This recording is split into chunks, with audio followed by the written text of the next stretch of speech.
All right, let's do this. You are watching the Chad and Cheese podcast. I'm your co-host, Joel Cheeseman. Joined as always, Chad Sowash is here, and we are talking to Sean MacMillan, VP of HR at Captain D. Sean, welcome to HR's Most Dangerous Podcast. Thanks, Joel. Happy to be here, man. Good to see you. So a lot of our listeners and viewers won't know you. Give us a little elevator pitch on you and the company. Yeah, so I'm Sean MacMillan. I am VP of Human Resources for Captain D's. Been there about 2 years now. D's has been around since 1969. There's about 300 of them in company-owned restaurants, about 200 franchises, give or take. All U.S.? All U.S., mostly Southeast is our big footprint, yeah. So being in the fast food / fish business, Mm-hmm. who would have thought you'd be talking about AI Right. or automation or any of that fun stuff? So right out of the gate, what's the need for an organization like Captain D? Especially you've got your own corporate owned, and then you've got franchisees, which is, I mean, that's an entirely different ball of wax. So what made you move? What problem made you move into the direction of technology? Yeah, I just wanted to take care of the people that worked for us and the people that wanted to work for us. And I knew we needed a better way to do that. And I went searching all around for the best places to have that done. And, we wound up going with Paradox, rose to the top. So 2 years ago you started. What did you walk into? What kind of processes, what antiquated system did you come into? Paper applications. And talk about this. How did you sell it to the higher ups that these are investments we're going to make and here's why we're making them? It was just clunky. I think there were literally 18, 19 steps a candidate had to take to get, and we just knew that wasn't part of the future. It's not what the candidates do now. I'm on my phone, I want it to go fast, and we're competing for those people. And if we're gonna be competitive in the space, we had to have a way to do that. And that's, the pitch to leadership was, there's a better way to do this, there's a more efficient way to do this, and it's not, as a matter of fact, it's not gonna cost us anymore. It's gonna cost us less because we're less reliant on sponsored ads, things of that nature. I want to dig into the numbers for a second. Talk about the improvement from going to the old system to the new system. What did you see? Sure, we've been live not quite a year now in Paradox, and we've already seen a 38% reduction in turnover on our hourly roles. We call them guest specialists, our team members. Seen a 38% reduction in that already. So we're quite happy with the product. A lot of that we attribute to, again, we talked about targeting who we were looking for.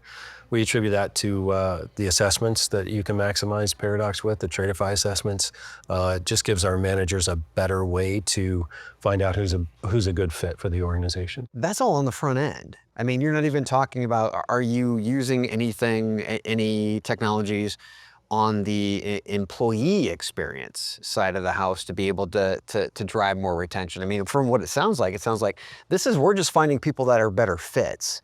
I think that's a lot of it. We have a multi-pronged approach. We've done some things on the employee relations side. Okay. We're doing some employee engagement measures. Was that in technology or is that just human engagement? Yeah, okay. we haven't even scratched the surface on technology. We're Gotcha. taking it one step at a time, but Yeah. Finding better folks for the organization. Now we're going to find ways to keep them. Wow. So, yeah. Wow. I mean, that's big because a lot of times we hear people talk about how they are getting hires quicker.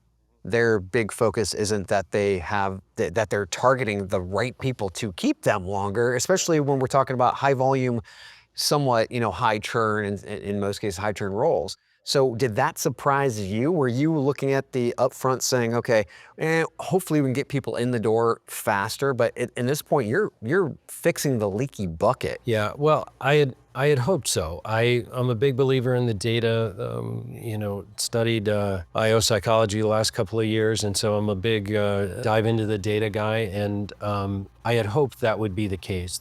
All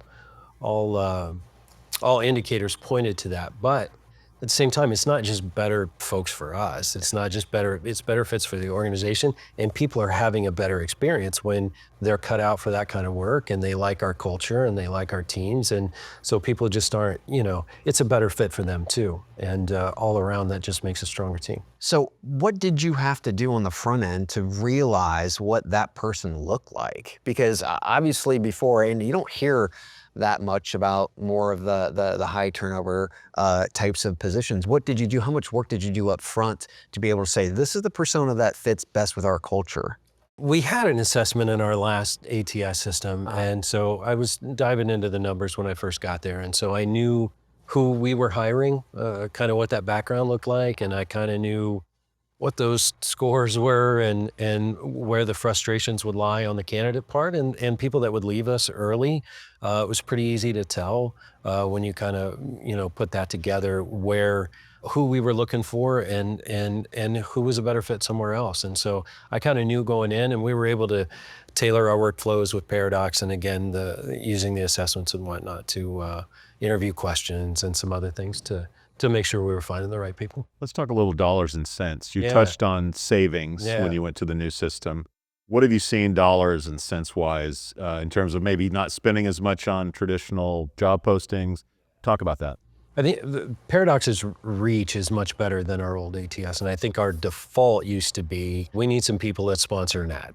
Let's just throw it out on Indeed, sponsor an ad, generate some applicant flow. So we wanted an ATS partner that had good applicant flow. Anyway, we had okay applicant flow, but when we needed somebody, we would just sponsor an ad, and we don't need to do that anymore. We're really fortunate to have good applicant flow, and now it's just about getting to the other end of the funnel and having a different mindset, I think, from our hiring managers, culturally, from moving from whoever, if there are no-shows or something, I'll take that person to, we went from a hiring to selection model, right? Like, who gets to be on the team? Let's create teams. Let's build good teams instead of let's just hire people and keep doing that. So before, how long did it take for somebody to actually fill out the application and go through the assessment? And do you think that is a big reason because you had so much fallout before? Because there's always ejection rate, right? Yeah. And before you complete, you're like, nah, Right. I'm done with this.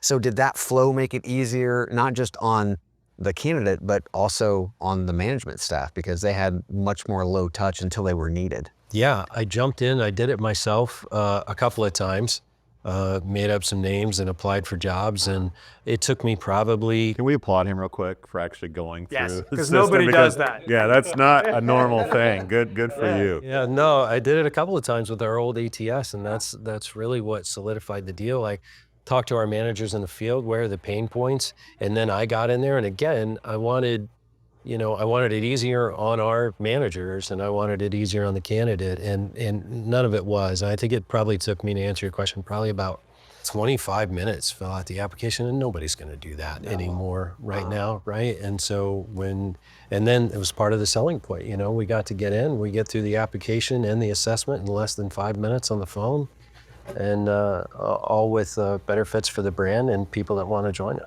All right, that was Sean MacMillan, VP of HR at Captain D's. Sean, thanks for hanging out. The big dog. Thanks for having Big me. dog, 1-900 Mix-a-Lot.